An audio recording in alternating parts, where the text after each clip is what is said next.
Glacial Gutters.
Weight of Rivellon within the smallest seed.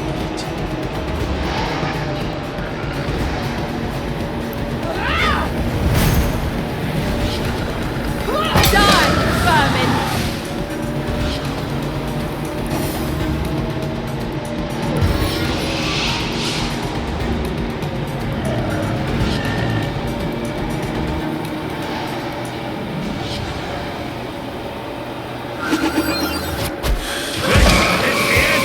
For you!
sweet relief.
Found it!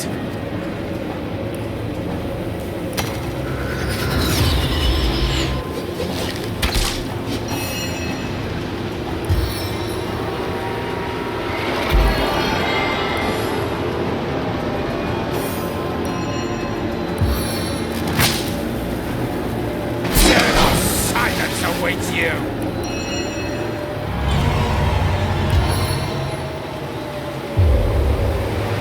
To get your feet wet.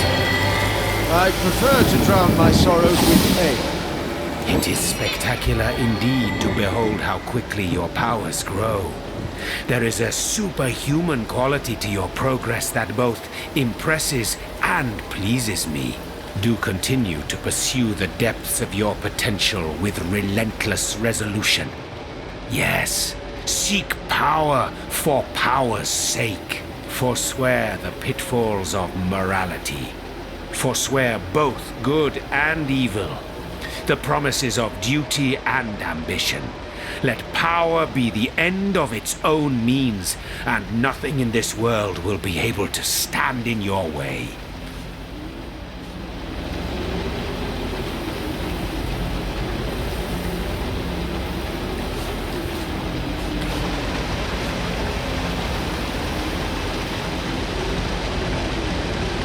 And there we have it. The weak-mindedness that, like a cancer, eats away at the foundations of strength and dominion. That devours and grows until it undoes the drive for power completely. Know ye then, weak-minded ones, that only if you cast aside all desire, and instead focus on the utter mental and physical mastery of supremacy over all, the means as well as the ends will melt into ultimate purpose. This purpose, I have my own. As do you, that much is clear. Though, perhaps you may as yet be unaware of its true design and composition. So, let us continue our journey, for it is in the journey that purpose takes shape. Go forth, ever on, before grinning time turns us into frail, failed fools.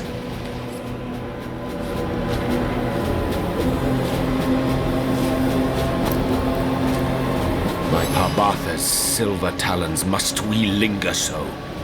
An idle brain is a demon's workshop, hunter. I can tell you if you wish, but you'd have to listen to the tale of my life, because my future, such as it is rooted deeply into my history. By all means, if you're in the mood for such a dark tale. Once upon a time, I was a king in a land of beauty to the east. A land of tigers and slender towers, of deserts and forests, of sun and all the world's wealth. I was a young king, handsome and all-powerful.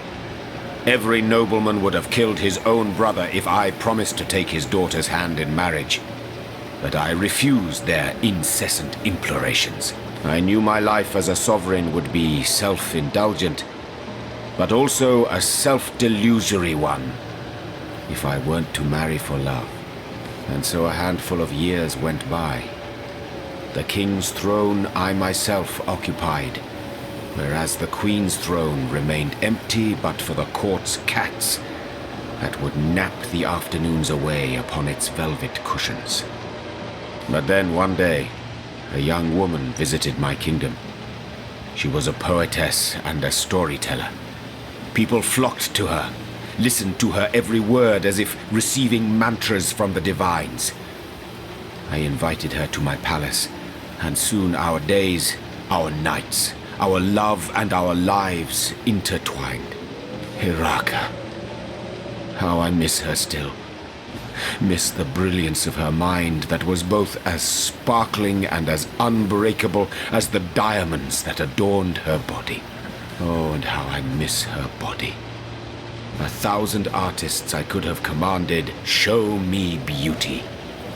But she would have effortlessly surpassed their every endeavor, and curving her lips into a smile make them break their sculptures in tearful impotence.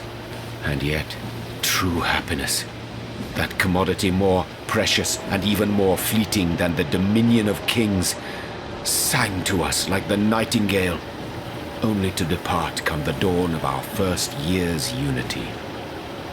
A malady overtook me, and I began to wither. It was an unparalleled horror. Scores of physicians flocked to my bedside. They traveled from realms across the seas hoping to cure the mighty Jehan, undo the gloom that had befallen the land, and mere vultures that they were, to be paid handsomely for their efforts. But none of their potions took effect. Their salves seared, but did not soothe my fading flesh. Like a ghoul I looked, unburied yet risen from the grave. In futile anger I struck my mirror, but broke my brittle fingers only, not its ever-mocking surface.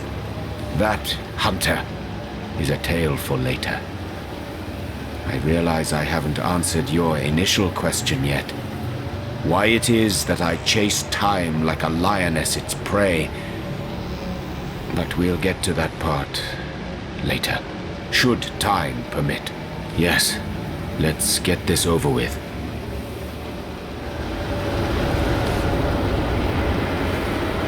More prey awaits. Who would have thought it? Jehan, an all-powerful king, stricken by a horrid plague, the memory of which plagues him still. No wonder. From the sound of it, he was at death's door.